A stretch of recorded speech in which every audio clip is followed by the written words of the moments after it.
Am I the only one who freaks out at the mere mention of mole ratios?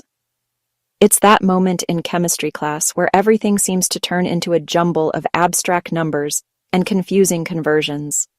If you've ever felt that wave of panic, trust me, you are not alone. But what if I told you it's all just a recipe? That's right, like baking a cake. For too long, stoichiometry has been taught in a way that feels intentionally difficult, making many of us want to give up on chemistry altogether. But that stops today. We're going to reframe this entire concept. Master this simple three-zone method, and you'll become untouchable in any stoichiometry problem. Let's start with a classic question. How many moles of N2 do you need to make 20 moles of NH3? Step 1 is always the same, and it's the most crucial. You must balance the unbalanced equation first. We start with N2 plus H2, NH3. This is our basic blueprint, but it's not accurate yet. It violates the law of conservation of mass, which says we can't create or destroy atoms. To balance it, we look at the atoms. We have 2 nitrogens on the left, so we need 2 on the right. We place a 2 in front of NH3. Now we have 2 NH3, which gives us 6 hydrogens on the right. To match that, we need 6 on the left, so we place a 3 in front of H2.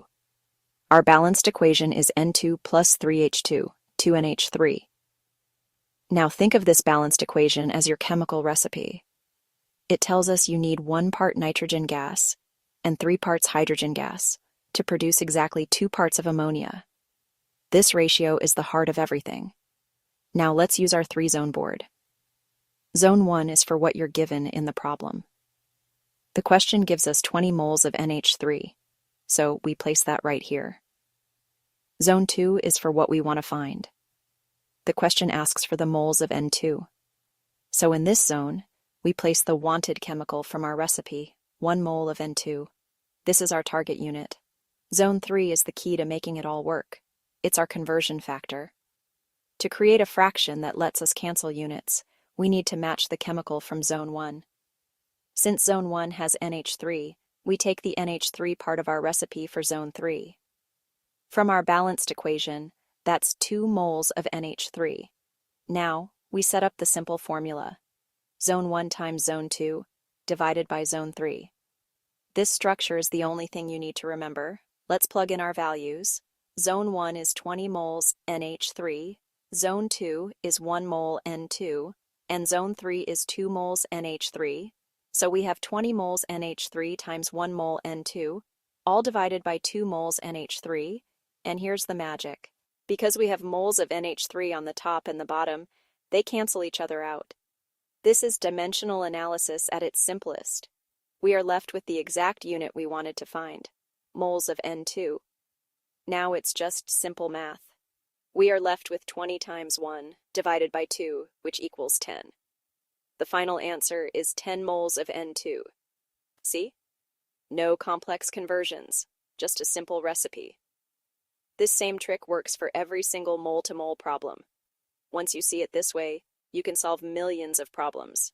We aren't scared anymore. We are unbeatable. Let's prove it. Solve another one with me. How many moles of H2O can you make from 0.25 moles of H2? First, we need the balanced equation, our recipe. For the formation of water, it's 2H2 plus O2, 2H2O. This tells us 2 parts hydrogen and 1 part oxygen make 2 parts water. Now, let's fill our zones. Zone 1, given, 0.25 moles of H2. Zone 2, wanted. We want H2O, and the recipe says 2 moles of H2O. Zone 3, recipe match. We match Zone 1's chemical, so we use the recipe amount for H2, which is 2 moles of H2. We set up the fraction, 0.25 moles H2 times 2 moles H2O, divided by 2 moles H2. The moles of H2 cancel out, leaving us with moles of H2O. The math is 0.25 times 2, divided by 2, which gives us 0.25. So, you can make 0.25 moles of H2O. We got it. It's that predictable, every single time. You just need the recipe and the 3 zones. Now you're ready to tackle any mole ratio problem they throw at you.